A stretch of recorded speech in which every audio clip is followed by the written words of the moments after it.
Assalamualaikum warahmatullahi wabarakatuh.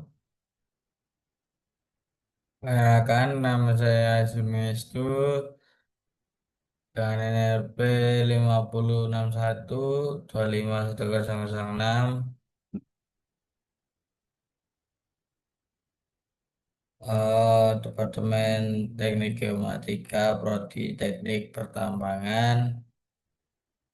Yang terhormat dosen selaku pengajar teknik geofisika. Di sini saya akan menjelaskan chapter 3 yang berjudul Dasar Laut.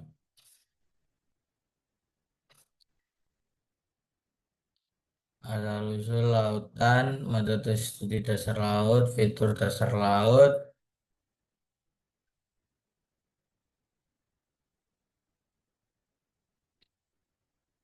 Untuk yang pertama, saya akan membahas asal-usul laut. Bagaimana disebutkan dalam bab 2, para ahli geologi tidak yakin tentang sejarah termal bumi. Skenario berikut tentang asal-usul bumi dan lautannya sangat spekulatif. Banyak ahli geologi yang tidak setuju dengan beberapa pertanyaan. Pertanyaan-pertanyaan tersebut hanya ditawarkan sebagai contoh tentang apa yang mungkin terjadi di masa lalu bumi.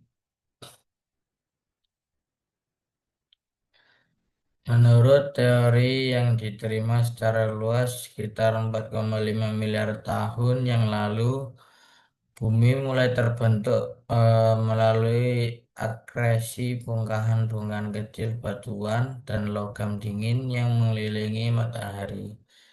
Seiring bertumbuhnya, bumi mulai memanas akibat panas dan tumbukan, pematatan gravitasi, dan uluran radioaktif. Unsur-unsur seperti uranium, suhu bumi meningkat hingga akresi yang membentuk bumi meleleh dan besi jatuh ke inti untuk membentuk intinya.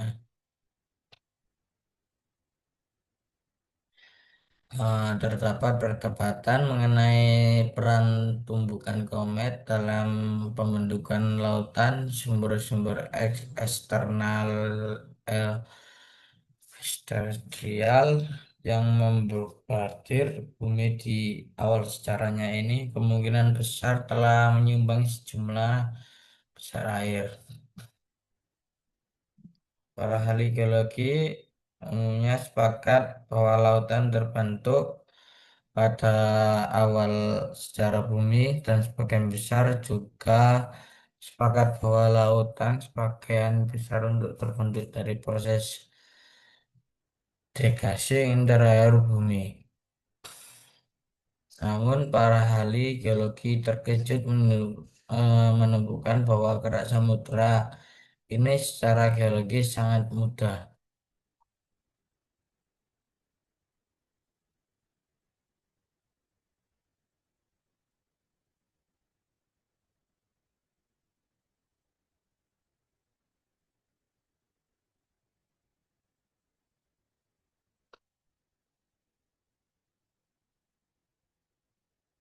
Untuk yang kedua, metode penelitian dasar laut. Lautan menutupi lebih dari 70% permukaan bumi. Meskipun batuan dasar laut terbesar luas, batuan tersebut sulit dipelajari. Ahli geologi harus mengandalkan sampel batuan kecil yang diambil dari dasar laut dan dibawa ke permukaan. Atau mereka harus mempelajari batuan tersebut secara tidak langsung melalui instrumen di atas kapal. Meskipun dasar laut sulit dipelajari secara keseluruhan, strukturnya relatif sederhana, seperti yang kita bahas nanti di bagian ciri-ciri dasar laut di bab ini, sehingga sejumlah sampel yang sedikit tidak terlalu menjadi masalah dibandingkan jika mempelajari wilayah benua yang strukturnya biasanya jauh lebih kompleks. Studi tentang batuan dasar laut, sedimen, dan topografi memberikan sebagian besar informasi yang mengarah pada konsep lempeng tektonik.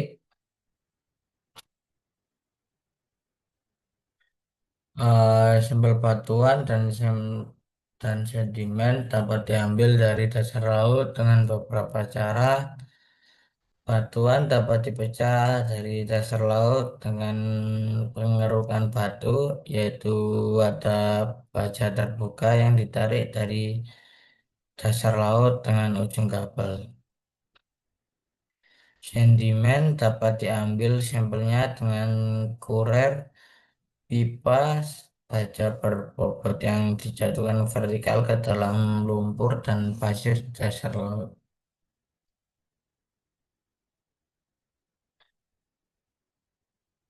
Baik batuan maupun sedimen dapat diambil sampelnya melalui pengeboran dasar laut, anjungan minyak lepas pantai, pengeboran lubang di dasar laut yang relatif dangkal di dekat pantai. Sebuah kapal dengan rig pengeboran di deknya dapat mengebor lubang di dasar laut yang jauh dari dataran yang jauh dari daratan. Tunjukkan pada gambar 3.1. Dutch Vessel adalah kapal yang dirancang untuk mengambil sampel sedimen dan batuan dari dasar laut dalam. Dan foto ini diambil oleh John Wick, program pengeboran laut.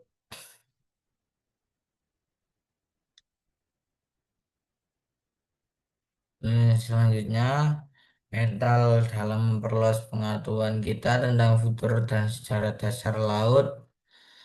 Kapal selam penelitian kecil yang lebih tepat disebut kapal selam dapat membawa ahli geologi ke berbagai bagian dasar laut untuk mengamati dan memotret dan mengambil sampel batuan serta sedimen. Eh, Teks itu di- sangat relevan dengan gambar 3.2. Sama riset kecil, Alvin milik Woods Hole Ocean Crabs Institute di Massachusetts. Kapal ini mampu membawa 3 orang ahli oceanografi hingga kedalaman sekitar 4.000 meter. Foto ini diambil oleh Woods Hole Ocean Crabs Institute. Kapal selam yang dioperasikan jarak jauh dan sistem observasi serta pengambilan sampel laut dalam yang dirancang khusus kemungkinan para ahli oceanografi untuk mengumpulkan foto dari sampel dasar laut berkualitas tinggi. Pada gambar 3.3,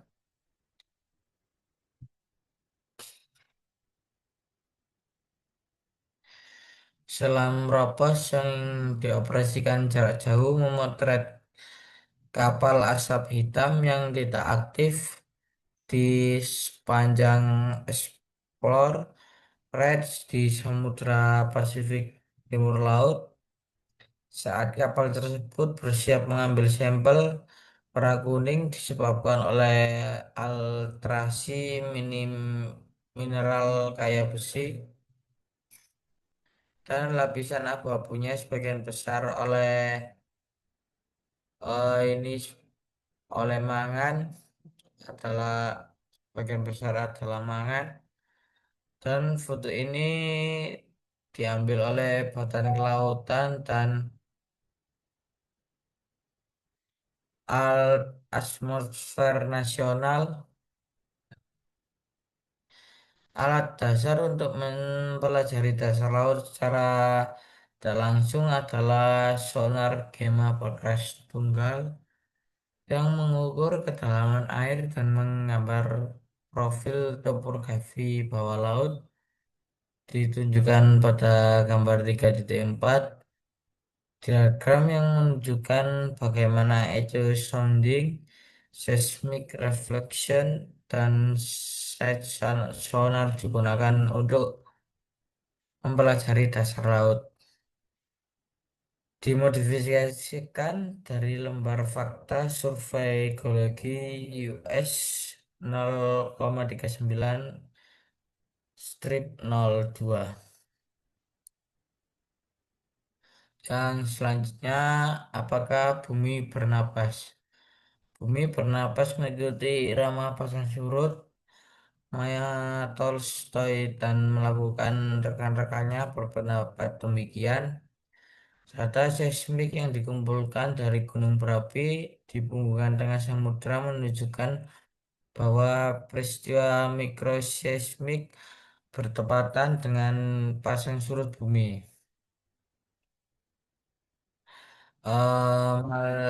Maya Tolstoy dan rekan-rekannya memasang serangkaian seismometer dasar laut yang sensitif untuk memantau aktivitas seismik secara terus-menerus selama periode 2 bulan di gunung berapi aksial di pegunungan Juan de Fuca.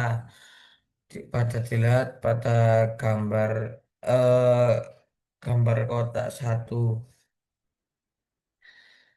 Punggungan Bukit John de Fusas yang menunjukkan lokasi gunung berapi aksial tempat penelitian dilakukan. Yang selanjutnya fitur dasar laut. Gambar 3.5 profil dasar laut yang disederhanakan menunjukkan bahwa benua memiliki dua jenis batas, yaitu batas benua pasif seperti yang ditemukan di pantai timur Amerika Utara meliputi landasan kontinen, lereng benua, dan kenaikan benua.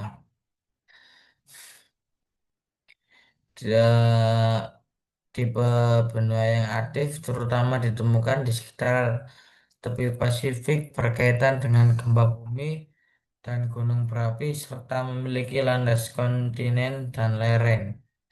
Tapi lerengnya meluas jauh lebih dalam hingga membentuk salah satu dinding palung samudra. Dataran abisal jarang ditemukan di tepi benua yang aktif. Landas kontinental dan lereng benua. Hampir semua tepi benua ditandai oleh landas kontinen yang landai di dekat pantai dan lereng benua yang lebih curam, yang mengarah ke dasar laut dalam. Dapat dilihat pada gambar 3.6, gambar-gambar seperti sesar normal dan rekahannya di wilayah gunung berapi aksial.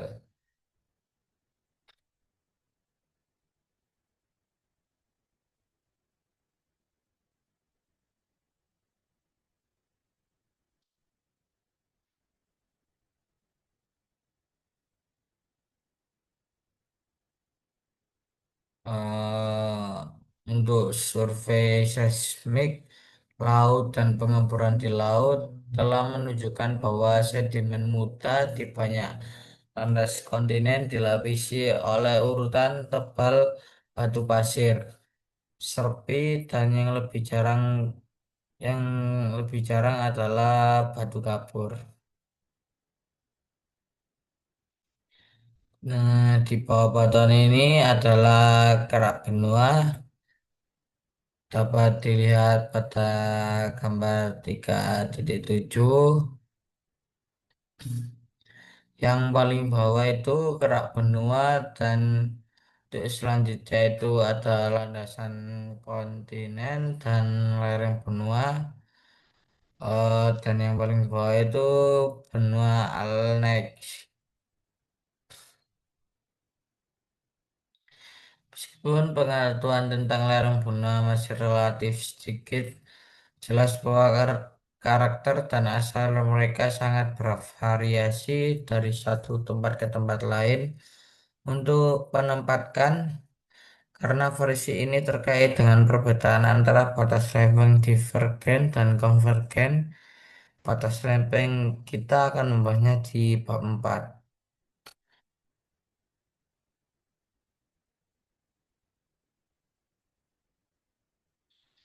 Untuk yang selanjutnya adalah ngarai kapal selam. Ngarai bawah laut adalah lembah berbentuk V yang melintasi landasan kontinen dan lereng benua. Dapat dilihat eh, 3.8. Landasan kontinen yang sempit ini seperti di lepas pantai Pasifik di Amerika Serikat. Kepala ngarai bawah laut mungkin sangat dekat dengan pantai sehingga berada di dalam zona selancar di lebar rak-rak pantai seperti yang ada di lepas pantai Atlantik Amerika Serikat. Tuh, yang selanjutnya adalah arus arus kekeruan. Selain proses pemotongan ngarai yang baru saja diselesaikan, arus keruan mungkin memainkan peran utama dalam erosi ngarai. Arus kekeruan adalah massa air besar yang mengandung sedimen yang ditarik menuruni lereng oleh gravitasi. Air yang mengandung sedimen lebih berat daripada air jernih, sehingga arus kekeruhan mengalir menuruni lereng benua hingga berhenti di dataran abisal yang dataran di dasar lereng. Dapat dilihat pada gambar 14.3.1.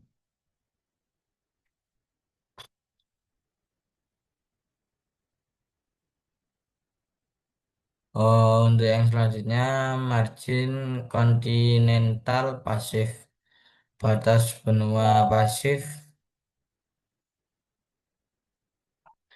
Kauda gambar 3.5 mencakup landasan kontinen, lereng benua, dan kenaikan benua, dan umumnya meluas hingga dataran abisal pada kedalaman sekitar 5 km, 3,1 mil. Disebut batas pasif karena biasanya terbentuk di pesisir yang secara geologis tenang. Bebas gempa bumi, bebas gunung berapi, dan bebas sabuk pegunungan muda. Margin pasif ditemukan di tepi sebagian besar dataran yang berbatasan dengan Samudra Atlantik. Margin pasif juga berbatasan dengan sebagian besar bagian Samudra Arktik dan Hindia serta beberapa bagian Samudra Pasifik. Kebangkitan kontinental. Di sepanjang dasar banyak bagian lereng benua terdapat kenaikan benua yakni potongan sedimen yang memanjang dari bagian bawah lereng benua hingga ke dasar laut dalam. Kenaikan benua yang kemiringan sekitar 0,5 derajat lebih landai daripada lereng benua biasanya berakhir di dataran abisal. Dataran pada kedalaman sekitar 5 km. Kenaikan ini bertumbuh pada kerak samudra pada gambar 3.7.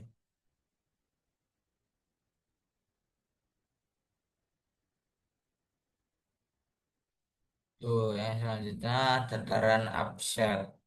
Dataran absal adalah wilayah yang sangat datar yang biasanya ditemukan di dasar kenaikan benua.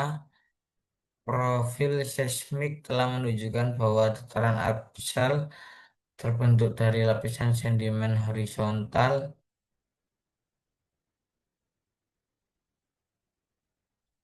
oleh patahan yang membentuk baukitan dan depresi serta diasi gunungan api bawah laut. Terabisal hanya berbentuk di tempat arus kekeruan dapat membawa sedimen cukup untuk mengubur dan mengaburkan relief yang terjadi ini. Untuk yang selanjutnya, kontinental aktif batas. Batas benua aktif biasanya ditandai oleh gempa bumi dan sabuk pegunungan muda serta gunung berapi di daratan terdiri dari paparan benua, lereng benua, dan palung samudra dapat dilihat pada gambar D5. Yang selanjutnya palung samudra. Palung samudra adalah palung sempit dan dalam yang sejajar dengan tepi benua atau busur kepulauan. Garis lengkung pulau seperti Kepulauan Adelaide atau Jepang seperti yang ditunjukkan pada gambar 3.14. Lereng benua pada tepi aktif membentuk dinding palung di bagian daratan. Kecuramannya seringkali meningkat seiring bertambahnya kedalaman. Kemiringannya seringkali meningkatkan biasanya 4 derajat hingga 5 derajat di bagian atas.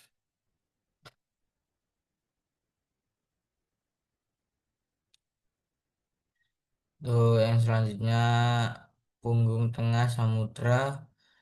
Punggungan tengah samudra adalah pegunungan bawah laut raksasa yang membentang mengelilingi dunia seperti jahitan peta bola bisbol. Pegunungan ini yang sebagian besar terdiri dari batuan basal memiliki panjang lebih dari 80.000 kilometer, 49,700 mil, dan lebarnya 1.500 hingga 2.500 kilometer. Untuk yang selanjutnya, aktivitas geologi di Punggungan terkait dengan lembah di puncak Punggungan, tengah samudra, dan tengah puncak pegunungan dapat terletakkan di Samudra Pasifik. Terdapat gempa bumi fokus dangkal 0 hingga sampai 20 kilometer dan 0 hingga sampai 12,4 mil di bawah dasar laut. Letusan berasal terjadi di dalam dan di dekat lembah di puncak Punggungan. Terkadang letusan ini membentuk gunung berapi yang menjorok di atas permukaan laut sebagai pulau-pulau samudra. Pulau besar Islandia pada wilayah 3.16 ini yang sebagian besar basaltik tampaknya merupakan bagian dari bungkusan tengah samudra yang terangkat di atas permukaan laut.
Yang selanjutnya aktivitas biologis di Punggungan.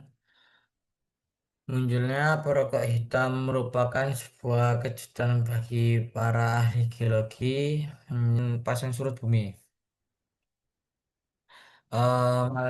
Maya Tolstoy dan rekan-rekannya memasang serangkaian seismometer dasar laut yang sensitif untuk memantau aktivitas seismik secara terus-menerus selama periode 2 bulan di gunung berapi aksial di pegunungan Juan de Fuca pada dilihat pada gambar eh, gambar kotak satu. Punggungan Bukit John de Fusas yang menunjukkan lokasi gunung berapi aksial tempat penelitian dilakukan. Yang selanjutnya fitur dasar laut. Gambar 3.5 profil dasar laut yang disederhanakan menunjukkan bahwa benua memiliki dua jenis batas, yaitu batas benua pasif seperti yang ditemukan di pantai timur Amerika Utara meliputi landasan kontinen, lereng benua, dan kenaikan benua. Tipe benua yang aktif terutama ditemukan di sekitar tepi Pasifik berkaitan dengan gempa bumi dan gunung berapi serta memiliki landas kontinen dan lereng. Tapi lerengnya meluas jauh lebih dalam hingga membentuk salah satu dinding palung samudra. Dataran abisal jarang ditemukan di tepi benua yang aktif. Landas kontinental dan lereng benua. Hampir semua tepi benua ditandai oleh landas kontinen yang landai di dekat pantai dan lereng benua yang lebih curam, yang mengarah ke dasar laut dalam. Dapat dilihat pada gambar 3.6, gambar-gambar seperti sesar normal dan rekahannya di wilayah gunung berapi aksial.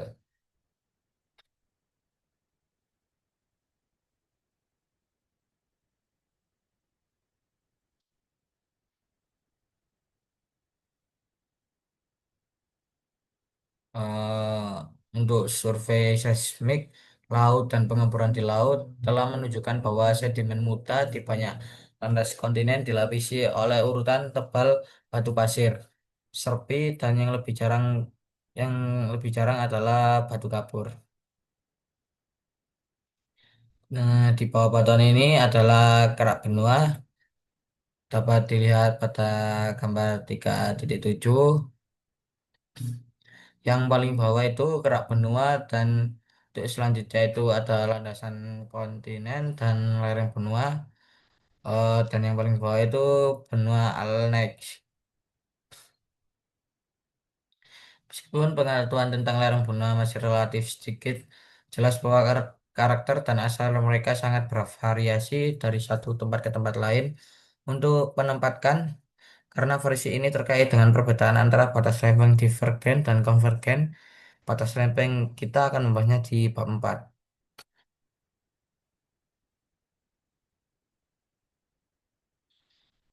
Untuk yang selanjutnya adalah ngarai kapal selam. Ngarai bawah laut adalah lembah berbentuk V yang melintasi landasan kontinen dan lereng benua. Dapat dilihat eh, 3.8. Landasan kontinen yang sempit ini seperti di lepas pantai Pasifik di Amerika Serikat. Kepala ngarai bawah laut mungkin sangat dekat dengan pantai sehingga berada di dalam zona selancar di lebar rak-rak pantai seperti yang ada di lepas pantai Atlantik Amerika Serikat. Tuh, yang selanjutnya adalah arus arus kekeruan. Selain proses pemotongan ngarai yang baru saja diselesaikan, arus keruan mungkin memainkan peran utama dalam erosi ngarai. Arus kekeruan adalah massa air besar yang mengandung sedimen yang ditarik menuruni lereng oleh gravitasi. Air yang mengandung sedimen lebih berat daripada air jernih, sehingga arus kekeruhan mengalir menuruni lereng benua hingga berhenti di dataran abisal yang dataran di dasar lereng. Dapat dilihat pada gambar 14.3.1.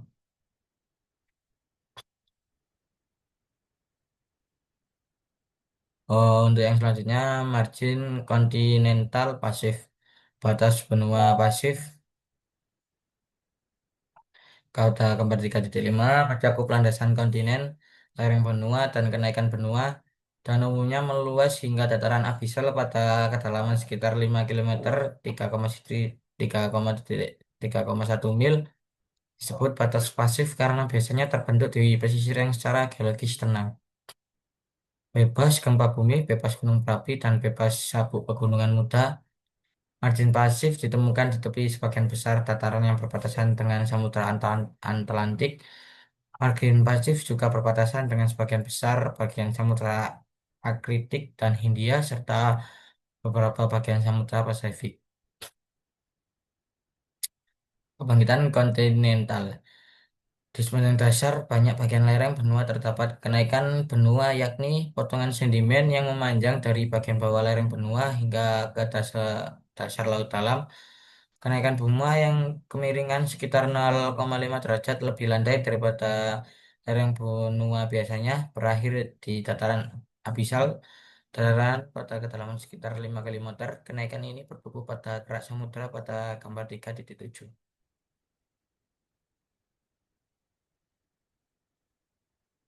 Tuh, yang selanjutnya dataran absal. Dataran absal adalah wilayah yang sangat datar yang biasanya ditemukan di dasar kenaikan benua. Profil seismik telah menunjukkan bahwa dataran absal terbentuk dari lapisan sedimen horizontal oleh patahan yang membentuk baukitan dan depresi serta diasi gunungan api bawah laut. Dataran absal hanya berbentuk di tempat arus kekeruan dapat membawa sedimen yang cukup untuk mengubur dan mengaburkan relief yang terjadi ini.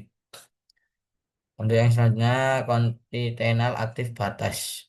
Batas benua aktif biasanya ditandai oleh gempa bumi dan sabuk pegunungan muda serta gunung berapi di daratan terdiri dari paparan benua, lereng benua, dan palung samudra dapat dilihat pada gambar D5. Yang selanjutnya palung samudra. Palung samudra adalah palung sempit dan dalam yang sejajar dengan tepi benua atau busur kepulauan. Garis lengkung pulau seperti Kepulauan Adelaide atau Jepang seperti yang ditunjukkan pada gambar 3.14. Lereng benua pada tepi aktif membentuk dinding palung di bagian daratan. Kecuramannya seringkali meningkat seiring bertambahnya kedalaman. Kemiringannya seringkali meningkatkan biasanya 4 derajat hingga 5 derajat di bagian atas.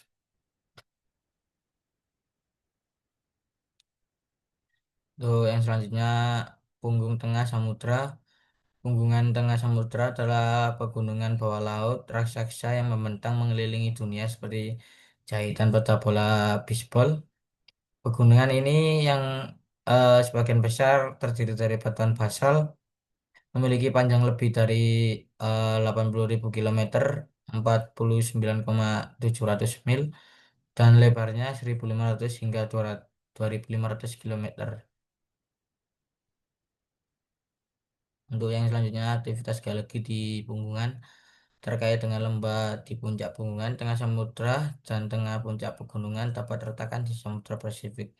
Terdapat gempa bumi fokus dangkal 0 hingga sampai 20 km dan 0 hingga sampai 12,4 mil di bawah dasar laut. Letusan berasal terjadi di dalam dan di dekat lembar di puncak Punggungan. Terkadang letusan ini membentuk gunung berapi yang menjorok di atas permukaan laut sebagai pulau-pulau samudra. Pulau besar Islandia pada periode 3.16 ini yang sebagian besar basaltik tampaknya merupakan bagian dari punggungan tengah samudra yang terangkat di atas permukaan laut.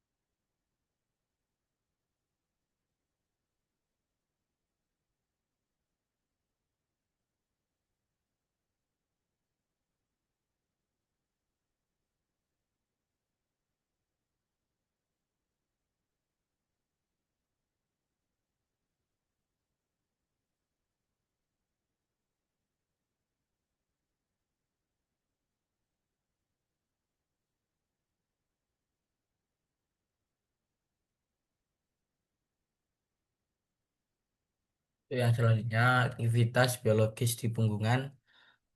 Munculnya perokok hitam merupakan sebuah kejutan bagi para ahli geologi menjelajahi pegunungan tengah samudra. Tapi kejutan yang lebih besar lagi adalah keberadaan organisme eksotis penghuni dasar laut di sekitar sumber air panas. Organisme eksotis tersebut termasuk kerang, kepiting, bintang laut, kerang puting raksasa, dan topografi memberikan sebagian besar informasi yang mengarah pada konsep lempeng tektonik.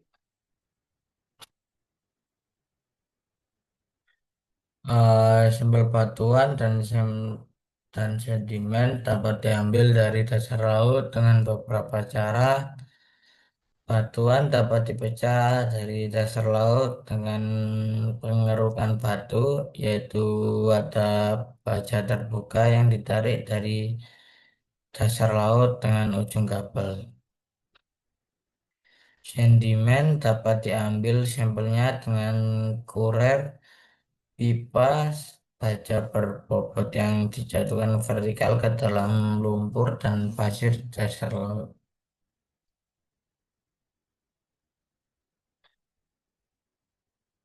Baik batuan maupun sedimen dapat diambil sampelnya melalui pengeboran dasar laut, anjungan minyak lepas pantai, pengeboran lubang di dasar laut yang relatif dangkal di dekat pantai. Sebuah kapal dengan rig pengeboran di deknya dapat mengebor lubang di dasar laut yang jauh dari dataran yang jauh dari daratan. Tunjukkan pada gambar 3.1. Dutch Vessel adalah kapal yang dirancang untuk mengambil sampel sedimen dan batuan dari dasar laut dalam. Dan foto ini diambil oleh John Wick, program pengeboran laut.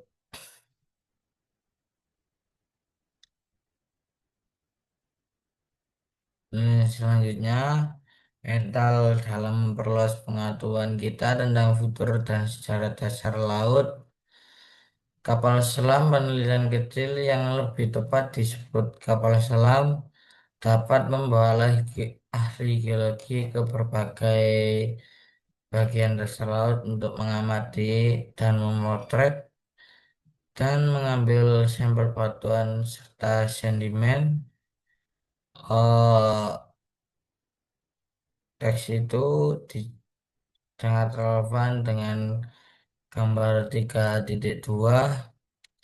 Selama riset kecil, Alvin milik Woods Hole Ocean Crabs Institute di Massachusetts, kapal ini mampu membawa 3 orang ahli oceanografi hingga kedalaman sekitar 4.000 meter. Foto ini diambil oleh Woods Hole Ocean Crabs Institute. Kapal selam yang dioperasikan jarak jauh dan sistem observasi serta pengambilan sampel laut dalam yang dirancang khusus kemungkinan para ahli oceanografi untuk mengumpulkan foto dari sampel dasar laut berkualitas tinggi. Pada gambar 3.3,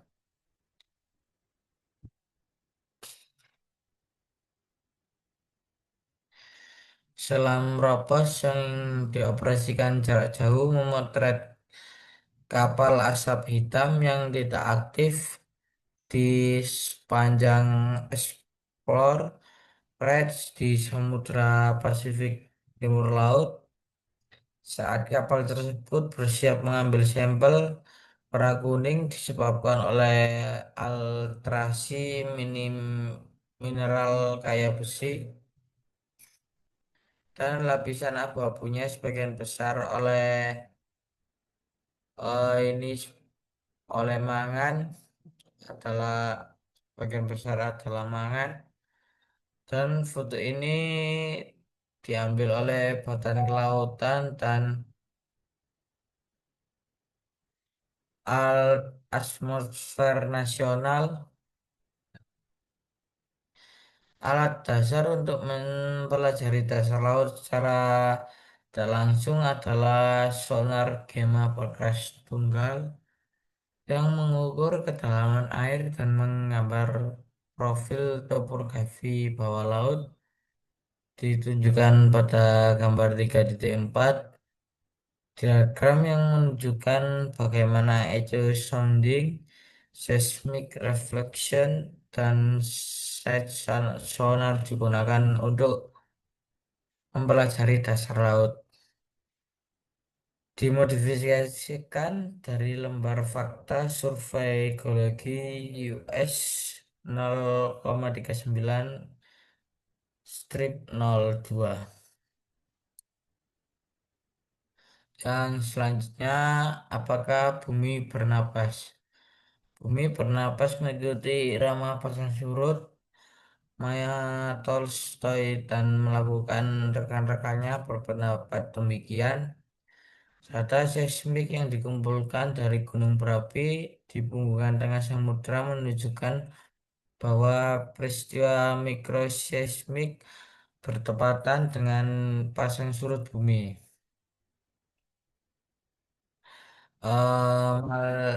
Maya Tolstoy dan rekan-rekannya memasang serangkaian seismometer dasar laut yang sensitif untuk memantau aktivitas seismik secara terus-menerus selama periode 2 bulan di gunung berapi aksial di Pegunungan Juan de Fuca.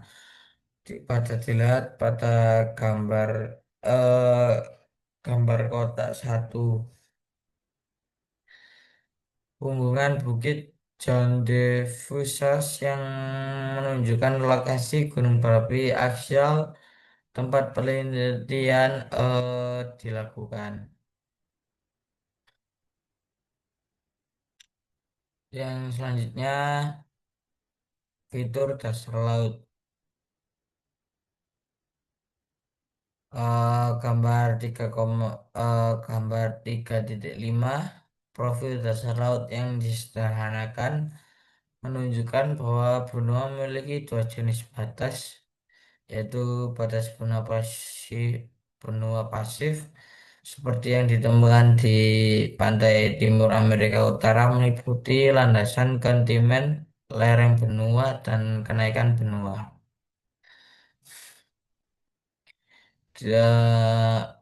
Tipe benua yang aktif terutama ditemukan di sekitar tepi Pasifik berkaitan dengan gempa bumi dan gunung berapi serta memiliki landas kontinen dan lereng.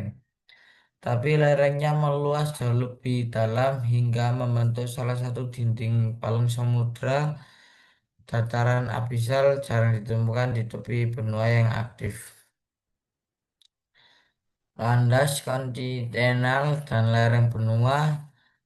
Hampir semua tepi benua ditandai oleh landas kontinen yang landai di dekat pantai dan lereng benua yang lebih curam, yang mengarah ke dasar laut dalam. Dapat dilihat pada gambar 3.6, gambar-gambar seperti sesar normal dan rekahannya di wilayah gunung berapi aksial.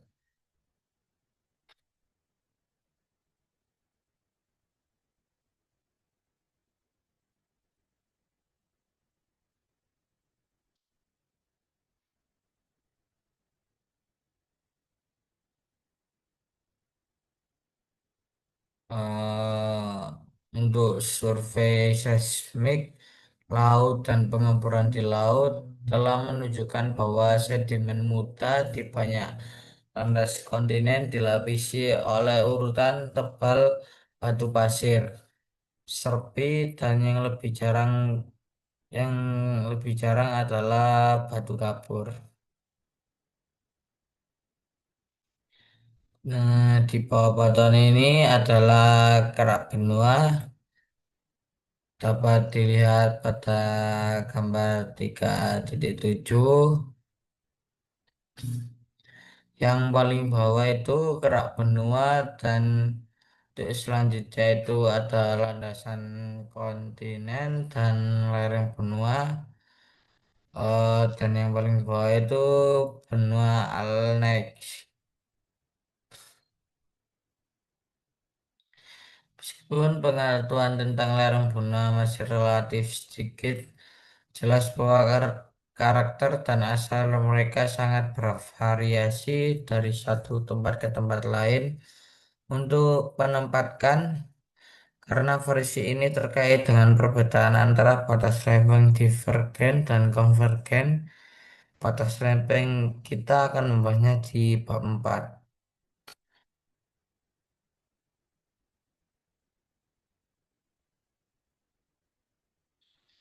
Untuk yang selanjutnya adalah ngarai kapal selam. Ngarai bawah laut adalah lembah berbentuk V yang melintasi landasan kontinen dan lereng benua. Dapat dilihat eh, 3.8. Landasan kontinen yang sempit ini seperti di lepas pantai Pasifik di Amerika Serikat. Kepala ngarai bawah laut mungkin sangat dekat dengan pantai sehingga berada di dalam zona selancar di lebar rak-rak pantai seperti yang ada di lepas pantai Atlantik Amerika Serikat. Yang selanjutnya adalah arus arus kekeruan. Selain proses pemotongan area yang baru saja diselesaikan, arus keruan mungkin memainkan peran utama dalam erosi ngarai. Arus kekeruan adalah massa air besar yang mengandung sedimen yang ditarik menuruni lereng oleh gravitasi. Air yang mengandung sedimen lebih berat daripada air jernih, sehingga arus kekeruhan mengalir menuruni lereng benua hingga berhenti di dataran abisal yang dataran di dasar lereng. Dapat dilihat pada gambar 14 titik 3.1.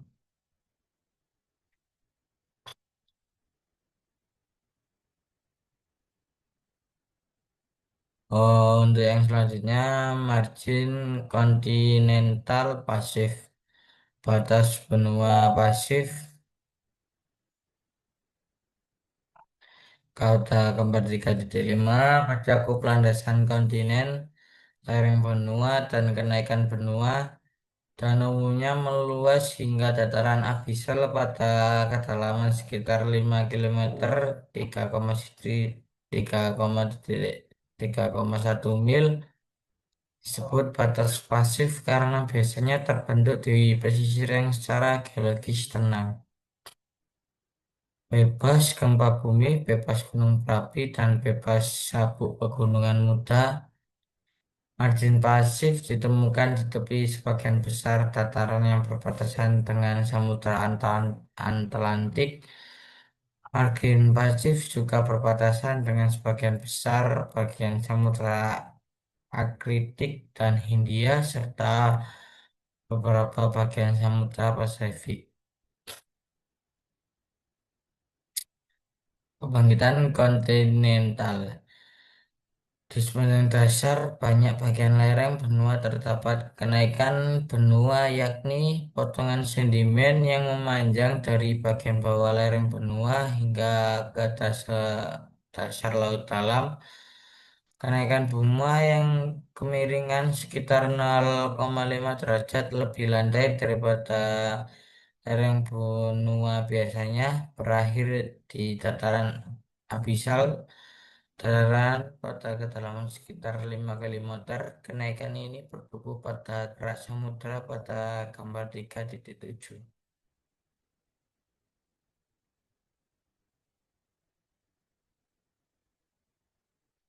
Tuh, yang selanjutnya dataran abyssal. Dataran abyssal adalah wilayah yang sangat datar yang biasanya ditemukan di dasar kenaikan benua. Profil seismik telah menunjukkan bahwa dataran abyssal terbentuk dari lapisan sedimen horizontal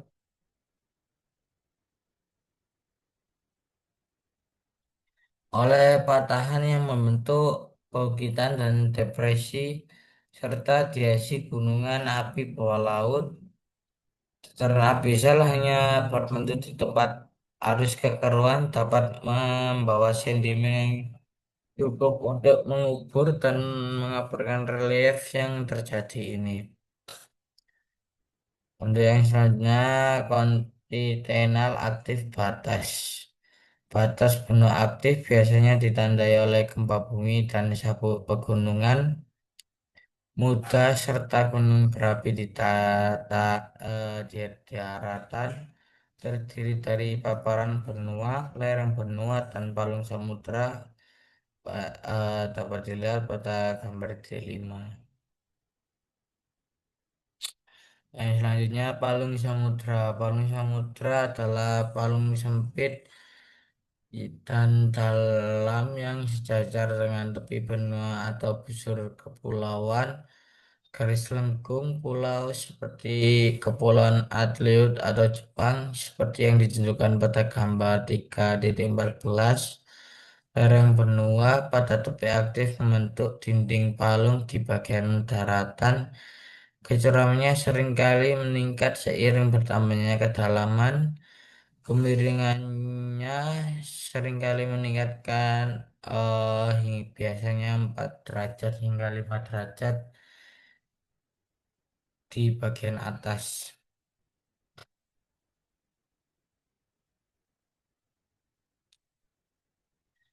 Tuh, yang selanjutnya punggung tengah samudra. Punggungan tengah samudra adalah pegunungan bawah laut raksasa yang membentang mengelilingi dunia seperti jahitan peta bola bisbol. Pegunungan ini yang sebagian besar terdiri dari batuan basal memiliki panjang lebih dari 80.000 kilometer, 49,700 mil, dan lebarnya 1.500 hingga 2.500 kilometer. Untuk yang selanjutnya, aktivitas geologi di Punggungan terkait dengan lembah di puncak Punggungan, tengah samudra, dan tengah puncak pegunungan dapat terletakkan di Samudra Pasifik. Terdapat gempa bumi fokus dangkal 0 hingga sampai 20 km dan 0 hingga sampai 12,4 mil di bawah dasar laut. Letusan berasal terjadi di dalam dan di dekat lembar-takan di puncak Punggungan.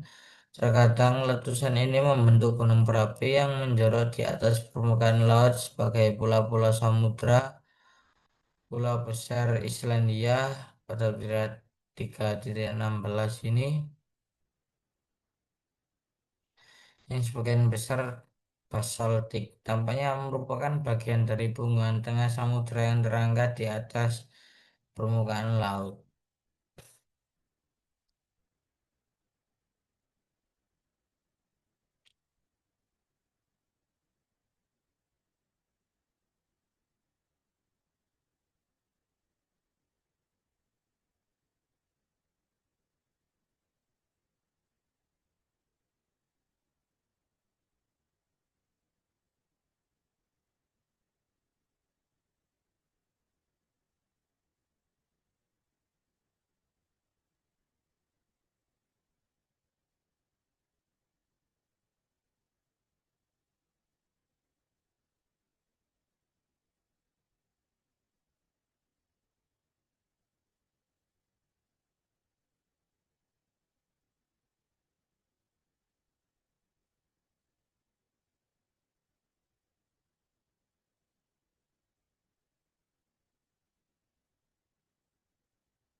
Yang selanjutnya, aktivitas biologis di punggungan. Munculnya perokok hitam merupakan sebuah kejutan bagi para ahli geologi menjelajahi pegunungan tengah samudra. Tapi kejutan yang lebih besar lagi adalah keberadaan organisme eksotis penghuni dasar laut di sekitar sumber air panas. Organisme eksotis tersebut termasuk kerang, kepiting, bintang laut, kerang puting raksasa, dan cacing terbang raksasa mampu bertahan terhadap bahan kimia beracun, suhu tinggi, tekanan, dan kegelapan total pada kedalaman lebih dari 2 km 1,2 mil pada gambar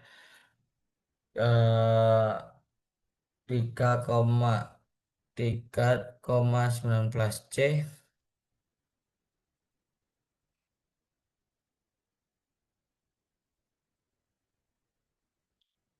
Zona tahan adalah garis kelemahan utama di kerak bumi yang melintasi di punggungan tengah samudra pada sudut yang kira-kira tegak lurus dan pada gambar 3,16 dan 3,17 lembar tekan.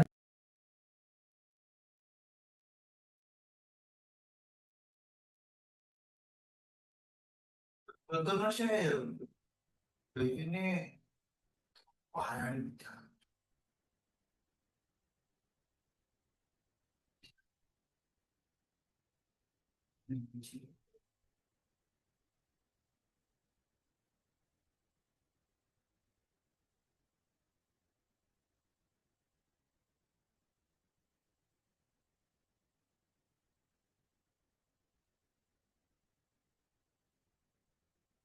yuk zooming ulang yuk aku cuk.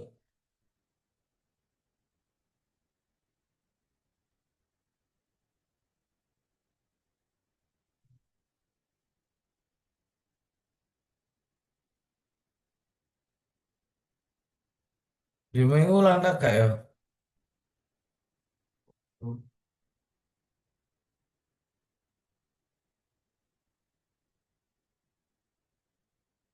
Ulang cuk.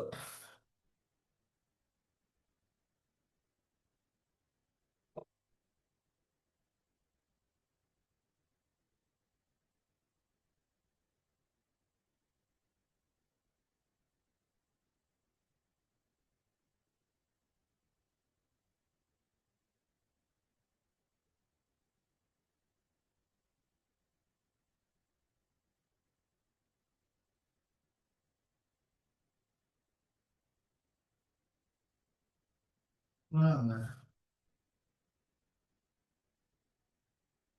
Ulang gue yang itu. Cuk, cuk, cuk, mulai cuk ini. Kemarin cuk. Sedimen dasar laut, kerak plastik dasar laut ditutupi di banyak tempat oleh lapisan sedimen. Sedimen ini bersifat terenggius, berasal dari dataran atau plakik yang mengendap. Kayak aneh. Perlahan melalui air laut, sedimen terenggius adalah sedimen yang berasal dari dataran telah mencapai dasar laut.